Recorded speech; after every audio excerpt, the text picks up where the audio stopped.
Alright, magandang araw po sa inyong lahat mga kababayan, Batang Maynila to it's. Nag-react po si Senator Amy Marcos dahil dun sa hindi pagsama sa kanya sa endorsement speech ni Pangulong Bongbong Marcos dyan po sa kanilang Alyansa Rally, dyan po sa Cavite. At nung lumipat sila sa Laguna, ganun din mga kababayan, hindi po nabanggit ang pangalan ni Senator Amy Marcos. At naririnig natin kay Presidente Bongbong Marcos na ang alyansa na dati pong 12 ay 11 na lang. Kung mapapansin ninyo pinlay ko naman na yung video nung nakaraang kong upload. So 11 na lang ang alyansa. Tinanggal po si Senator Amy Marcos. Hindi na po siya binabanggit. Kahit ako, hindi ko talaga babanggitin niya. Imbis na tulungan ako o tulungan si Presidente Bongbong Marcos, gumagawa pa ng paraan para masira itong administrasyon. Diba? Pasimuno siya ng hearing. At akala naman niya, kapag nagpa-hearing siya, ay makakatulong sa kanya. Hindi na naniniwala ang mga DDS dito Pakinggan natin si Senator Amy Marcos sa kanyang reaksyon tungkol dito mga kababayan. Just for the record, kayo po ba part na rin ng alyansa or you're dropping Hindi out? Hindi ko alam. Hindi ko pa tinatanong. Hindi naman kami Tinatanong siya, part pa rin po ba kayo ng alyansa? Kasi parang hindi na nga siya binabanggit. Sabi niya, hindi ko alam. So, hindi niya alam dahil hindi naman daw siya kinakausap. nag-uusap. Ang totoo, okay lang. Kasi sa totoo lang, nakatutok naman ako doon sa kaso at yung hearing at kung anong magiging findings namin. Okay, so okay lang naman daw na siya'y tanggalin sa alyansa. Di tanggalin ka na.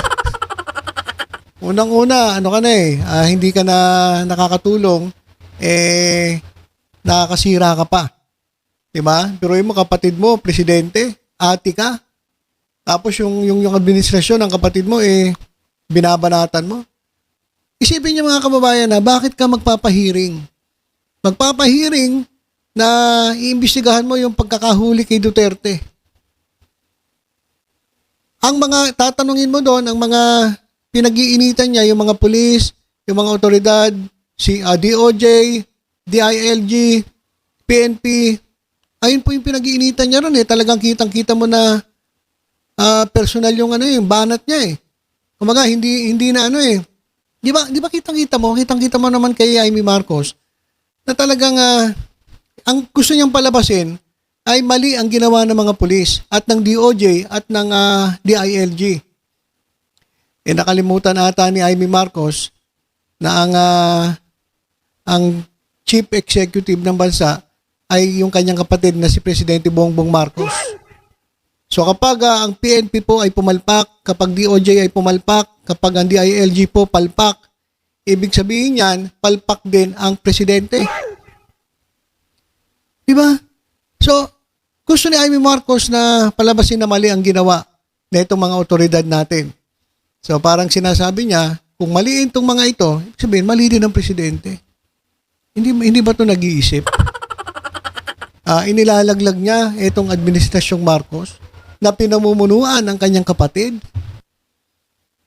Diba? Dapat alam niyo mga kababayan, dapat mag-i-inhibit ka nga Dapat hayaan mo yung iba kasi ewan ko, hindi ko maintindihan. Malabo Hindi ko talaga ma-arok. Hindi ko maintindihan bakit ganito. Na yung kapatid mo, ididiin mo. Palalabasin mong mali. Galit na galit ka kay Tore, pero ang lumalabas kapag talagang pinagdiinan mo na mali itong mga ginawa ng mga ito, di parang sinasabi mo na mali ang kapatid mo, si Presidente Bongbong Marcos. Kasi ito'y sumusunod lamang sa sa Chief Executive. At ito namang si Presidente Bongbong Marcos ay nagpapatupad lamang ng umaayon lamang dun sa agreement with Interpol. Hindi niya pwedeng kontrahin yan ICC pwede pa kasi hindi na tayo miyembro, pero yung Interpol, hindi natin pwedeng baliwalain yan kasi nangihingi rin tayo ng tulong sa Interpol. So hindi ko talaga maintindihan mga kababayan. Tapos okay lang naman daw na hindi siya banggitin sa alyansa. Okay lang ako kasi nakatutok daw siya sa hearing. Ano ba maitutulong ng hearing na yan? Kapag tatapusin na muna natin to bago tayo mag-react. Nakatutok ako doon dahil nakataya yung soberanya ng ating bansa. Parang mas mahalaga yun as Grabe, soberanya. Dahil si Duterte naipadala sa ICC dahil kailangan niya nga panagutan ang kanyang kasalanan. Nakasalalay na ba ang soberanya natin? Ganun ba yon? Para namang hindi ata. at mas nakakakaba kesa sa eleksyon, kampanya, politika. Kaya mo nga ginagawa yan dahil sa politika eh. Dahil malapit na eleksyon eh. Diba? Kaya mo nga ginagawa yan kasi nga gusto mong makakuha ng simpatsya ng kabilang grupo. At dito sa loyalista, parang feeling mo na talagang hindi ka nila iiwan. Pero ang ginagawa mo, mas lalo mong nilalayo yung sarili mo, mas lalo nagagalit sa yung mga loyalista. At itong mga DDS, kala mo ba naniniwala sa'yo? Madam Amy Marcos, kala mo ba naniniwala itong mga DDS sa'yo sa ginagawa mo? Parinig ko sa'yo kung ano yung sinasabi ni Panelo tungkol sa inyo. Senator Amy Marcos na hindi siya dadalo sa Allianza Rally kasi hindi niya matanggap yung nangyari po kay PRRD. Balat kayo pala. Tignan mo, si Panelo mismo, Senator Amy Marcos, hindi naniniwala sa'yo. Kinantahan ka pa, balat kayo pala.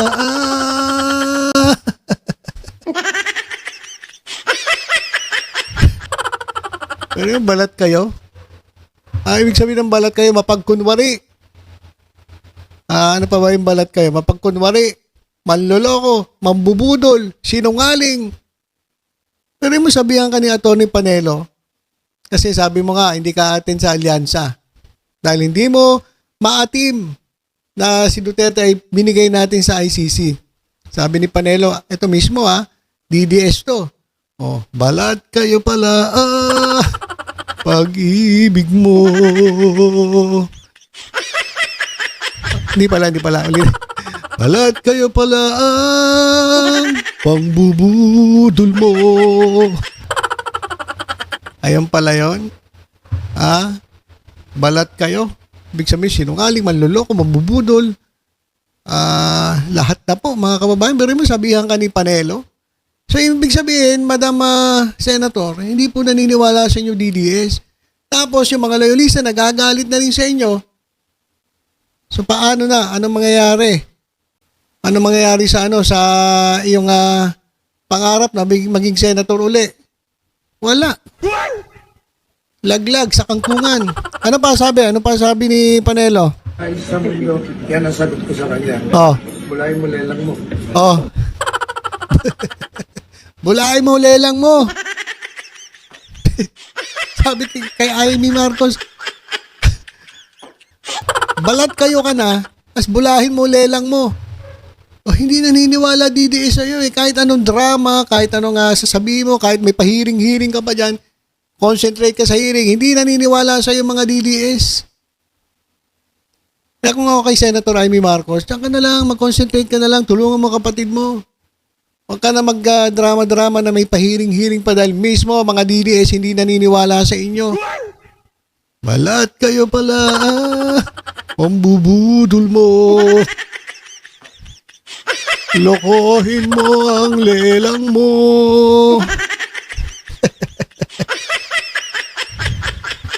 Grabe ka naman, Atty. Panelo. So yan. Hindi po naniniwala mismo mga DDS. Meron pa ba sinabi? Ma'am, si Kong Toby ba nag-reach out sa inyo regarding this? Hindi. Walang balita kito. Okay. So, ayan mga kababayan yung kanya reaction.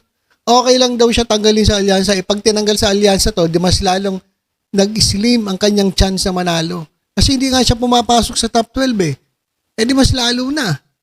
Lalo na ngayon kung ano-ano pinagagawa niya. Para daw sa soberanya. Magpapaimbestiga para sa soberanya. Kaya marami nagsasabi, Senator Amy Marcos, huwag ka masyadong magpasiklab kay Duterte. Tingnan po ninyo yung mga biktima ng EJK. tingnan nyo po yung mga nagurgur nung panahon ng mga to, nung tukhang. Dapat yun ang tingnan ninyo.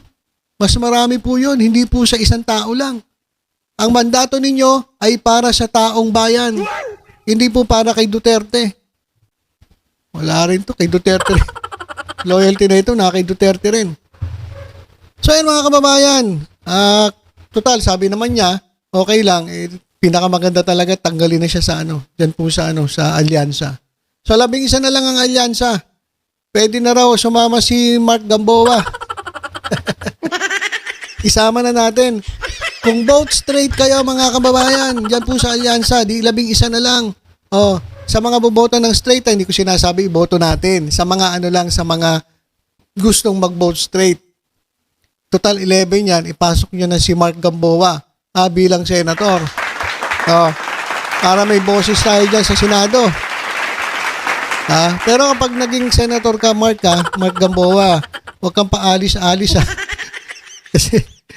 Kasi pagkasama namin to si Mark Gamboa, paalis-alis Kaya pag senator ka na, diyan ka lang. Huwag ka nang magpapa-spice pa. Kasama ka namin, nagpapa-spa ka. Tapos, kumakain ka, umuwi ka. Hindi na pwede gano'n, Senator Mark Gamboa, dapat diyan ka na sa Senate, Ayan. Kung straight kayo, tanggalin si Amy, ipalit nyo si Mark Gamboa sa Senado. Okay, ito pa isang balita mga kababayan. Ito matindi. Ito daw si Robin Padilla mga kababayan ay nakabuntis ng OFW.